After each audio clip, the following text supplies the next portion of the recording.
பார்க்கப்பட்டதுன்னு அர்த்தம். சீன் திருஷ்ட பலம். மற்றொன்று உன்னுடைய கர்மம் தோற்றுவித்த அதிருஷ்ட பலம், கண்ணிற்கு புலனாகாததும் ஆனால் நீ அனுபவிக்க வேண்டியதும். அதுக்கு பேர் புண்ணியம்னு சொல்றது, பாபம் புண்ணியம்னு சொல்றது. ஒவ்வொரு செயல்லையும் தர்மம் இருக்கு. இந்த அறம் தான் அறம். ஏன் இவர்கள் தர்மம் செய்யன்னு சொல்றாங்கன்னா, தர்மம் கர்மத்திற்கு காரணமாக இருக்கின்ற பொழுது அது தோற்ற கண்கூடான பலனை சமூகம் தோல்வி என்று கருதினாலும் கூட அது தோற்றுவிக்கின்ற பலனும் தோற்றுவிக்க போகின்ற பலனும் என் உள்ளத்தை உறுத்தாத பலன்கள். அப்ப என்ன அர்த்தம்? குற்ற உணர்வை தோற்றுவிக்காத பலன், இழப்புணர்வை தோற்றுவிக்காத பலன்கள். எங்கு எங்கு எனக்கு இழப்புணர்வும் குற்ற உணர்வும் அல்லவோ அந்த நிலையில் என்னிடத்தில் ஏதோ ஒரு நல்லதை நான் கண்டுகொள்கிறேன். நல்லதுக்கு ஆண்டவன் பெயர். ஏன்னா கடவுள் ஒருவர் தான் என்னிடத்தில் ஒன்று இல்லை என்று சொல்ல முடியாதவர். இப்போ நம்ம கடவுள்கிட்ட போகல, அவரும் சொல்கிறாருன்னு வா இப்போ தான் பணியாரம் கொண்டு வந்தியா, கொழுக்கட்டை கொண்டு தான், ரொம்ப நேரம் ஆச்சு நான் காத்துக்கிட்டே இருந்தேன் அப்படின்னு அவர் நம்மளை மாதிரி புலம்ப ஆரம்பிச்சிட்டாருன்னு வச்சுக்குவோம். அவர் senior citizen, he is not God. இல்லை என்பது யாருக்கு பொருந்தாது, இல்லை என்பது அவருக்கு பொருந்தாது. அவர் சொல்லக்கூடாது என்கிட்ட இல்லை, அவர் எனக்கு இது வேண்டும் என்றும் சொல்லக்கூடாது. ஏன்னா இல்லைங்கிறது இருந்தால் தானே நிரப்ப முடியும். பூர்ணமாக அவர் பூர்ணம். பூர்ணம்னு சொன்னால் முழுமை. ஆங்கிலத்தில் இன்ஃபினிட்டம்னு சொல்கிறோம். Infinitum cannot miss anything. Infinitum is not made up by many things. Addition cannot make up infinitum. விஞ்ஞானம் தெரியுமா? கணக்கு தெரியுமா? ரைட். 1 2 3 4 எண்ணி சொல்ல முடியாத அளவிற்கு கூட்டி விட்டேன். இதற்கு பேர் இன்ஃபினிட்டமா? I can add one more. That is limited. It's finite. Waits to be added is finite. பூர்ணம் என்றால் there is nothing you can add to it because it is one. One which will never become two, which will never become three. It remains one. பூர்ணம், பரிபூர்ணம். இந்த ஹால்குள்ள I can bring in 10 more chairs. 10 நாற்காலிகளை நான் கொண்டு வரலாம். But I cannot bring in more space. இன்னும் கொஞ்சம் ஸ்பேஸ் கொண்டு வர முடியுமா? அதில் space is Purnam. I cannot add up. அதனால தான் சிதம்பரம், சித்த அம்பரம், சிதம்பர ரகசியம் இது. நம்மெல்லாம் சிதம்பரத்துக்கு போய் இந்த ரகசியத்தை புரிஞ்சுக்கணும். என்ன ரகசியத்தை புரிஞ்சுக்கணும்? எங்கு குற்ற உணர்வு இல்லையோ, எங்கு இழப்புணர்வு இல்லையோ அது பரிபூரணமானது. அந்த பரிபூரணமாக இருக்கிறது என்பதை அதை தவிர மற்றொருவன் சொல்லக்கூடாது. அது உணரணும். நான் ராஜான்னு யார் உணரணும்? ராஜா உணரணும். ராஜா அண்டர் கோமா. நாங்கெல்லாம் சொல்றோம் இவர் ராஜான்னு. அவருக்கு ஏதாவது பலன் இருக்கா? The billionaire under coma. What is the use? The billionaire must know I am billionaire. The pauper must know I am pauper. The healthy must know I am healthy. The sick must know I am sick. Otherwise you cannot tell your case history to the doctor. Doctor should not imagine you must be come here. அப்படிலாம் கூப்பிடக்கூடாது. எனக்கு வேற patient கிடைக்கல, நிறுத்தினா உனக்கு வயிறு வலிக்கணுமே அப்படிலாம் கேட்டு வருது.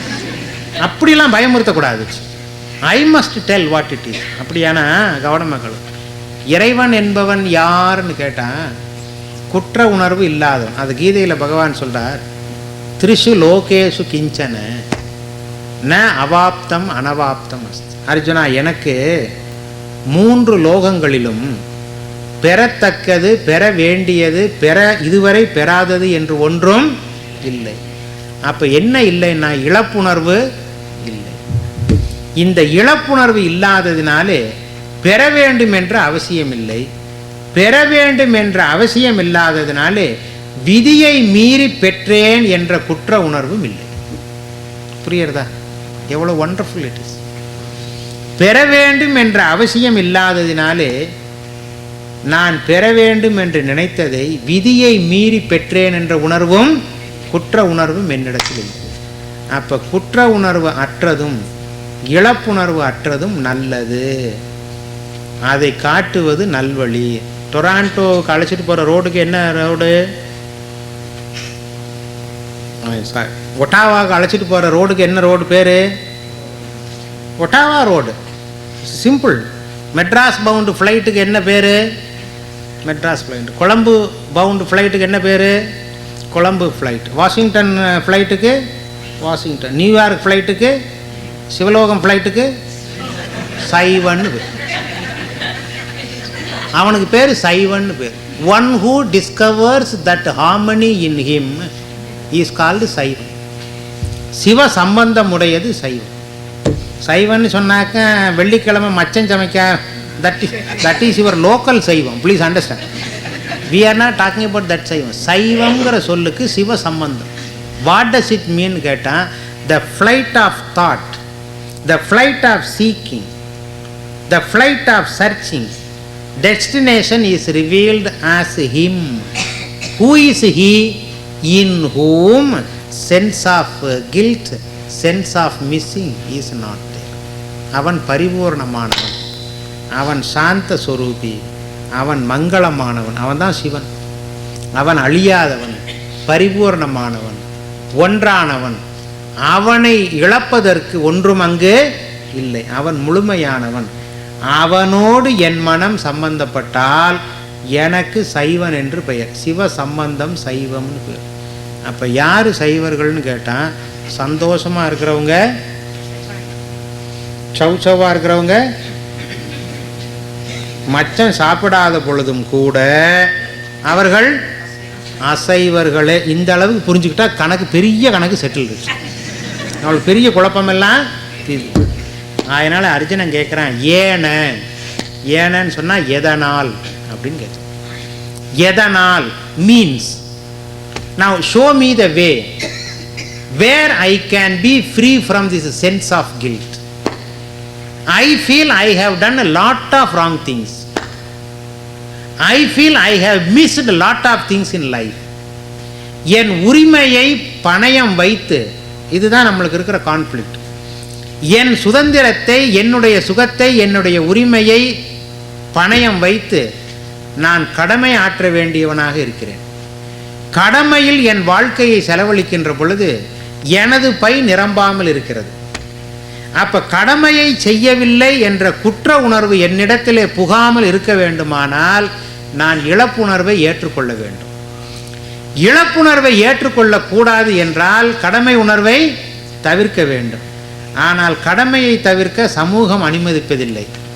இழப்பை ஏற்றுக்கொள்ள என் உள்ளம் அனுமதிப்பதில்லை. ஐ ஆம் இன் எ கிராஸ் ரோடு. இப்போ தெரியுறதா? விஷயம் விளங்கிடுச்சா? ரைட். நவ் டெல் மீ பகவான். இப்போ கேட்குறான், இப்போ சொல்லு, ஏன நான் என்ன கணக்கு போட்டால், இதுக்கு பேர் ஹோம்ஒர்க்குன்னு பேர். Now show me the homework, give me the homework. என்ன செய்தால் இந்த பிரச்சனை, இந்த முரண்பாடு என் உள்ளத்திலிருந்து விலகும், என் உள்ளத்திலிருந்து நீங்கும். நான் இந்த நீங்கின பிற்பாடு நான் என்ன செய்தாலும் அது கடமைக்கு துணையாகவும் என் உரிமைக்கு பாதுகாவலனாகவும் இருக்கும். Tell me that. நான் செய்ய வேண்டியது என்று யார் சொல்லுகிறார்களோ அதுவே நான் செய்ய விரும்புவதாக மாறிவிட்டால் எனக்கு முரண்பாடு இருக்குமா? எப்படி இருக்கும் வாழ்க்கை? When you want your mother to be there and your mother says I want to be there, what a relief. So big relief. And when you want her to be there, she says I am coming the next flight.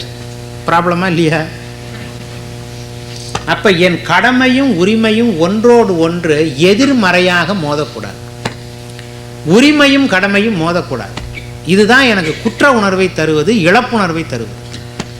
Missing my happiness when I am duty bound, life looks shapeless. When I am all the time thinking of me, I carry a sense of guilt that I am not doing